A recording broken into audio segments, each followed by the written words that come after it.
ആശീർവദിക്കുക. അനുമോദനത്തിന്റെ പൂച്ചുണ്ടുകൾ അർപ്പിക്കുക.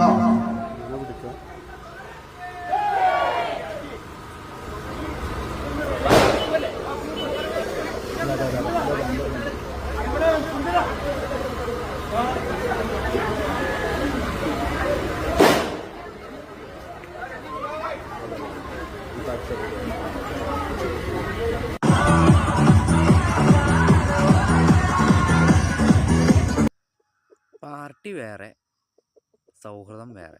ഇലക്ഷൻ കഴിഞ്ഞു, റിസൾട്ട് വന്നു, ജയിച്ചു. അവിടെ തമ്മിലുള്ള അവരുടെ മത്സരങ്ങൾ അവിടെ തീർന്നു.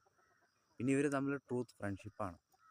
ഇപ്പോൾ ഈ LDF സ്ഥാനാർത്ഥി ജയിച്ചാൽ തന്നെയും ആഹ്ലാദപ്രദനായ BJP സ്ഥാനാർത്ഥി തന്നെ ഇങ്ങോട്ട് വരും.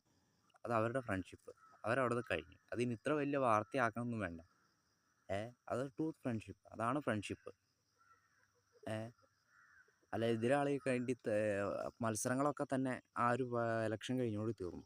അത് ഇവർ കയറി അവർ ട്രൂത്തിലി ഫ്രണ്ട്ഷിപ്പായിരിക്കും, നല്ല ഫ്രണ്ട്ഷിപ്പാണ്. അതുകൊണ്ട് ഒരു സുഹൃത്തിൻ്റെ ജയം എന്ന് പറയുമ്പോൾ ആരുടെ ജയമാണ്? സത്യസന്ധമായിട്ട് നമുക്കൊന്നും അങ്ങനെ ഫ്രണ്ട്സൊന്നും ഇല്ല, എന്നിരുന്നാൽ പോലും ഒരു സുഹൃത്തിൻ്റെ ജയം എന്നുള്ളത് നമ്മുടെ സ്വന്തം ജയമായിട്ട് കണ്ട് ആഹ്ലാദിക്കണം. അത് നല്ലൊരു സുഹൃത്ത് ബന്ധത്തിൻ്റെ ഒരു അടയാളം തന്നെയാണ്. അത് തന്നെയാണ് ഇവിടെ കണ്ടത്. അതിന് ഇത്ര വലിയ വാർത്തയാക്കേണ്ട കാര്യമൊന്നും ഉണ്ടായിട്ടില്ല. അവരുടെ ഫ്രണ്ട്ഷിപ്പാണ്, ഇത് ട്രൂത്ത് ഫ്രണ്ട്ഷിപ്പ്.